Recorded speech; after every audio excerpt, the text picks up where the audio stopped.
عمران خان ته په زندان کې دال ورکول کیږي. د پاکستان پخوانی لومړی وزیر او د تحریک انصاف ګوند مشر عمران خان نن د دریمې ورځې لپاره د پاکستان په یو داسې زندان کې تیروي چې وضعیت یې ډیر بد بدل شوی. د عمران خان د وکیلانو او پلویانو په وینا د اټک په زندان کې چې عمران خان تازه پکې بندي شوی د درنو جرمونو سلګونه مجرمان بندیان دي.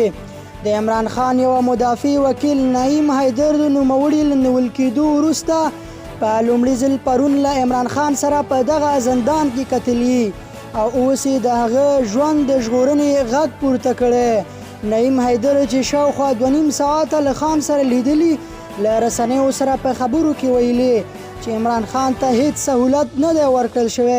د شپې کوټې کې چینجیا او میاشې وي او د ورځې مچان بنګېږي. د حیدر په وینا عمران خان څخه یې د هغه د وضعیت په اړه څو پوښتنې کړي او وایي عمران خان ورته ویلي چې په خوراک کې دال ورکول کیږي.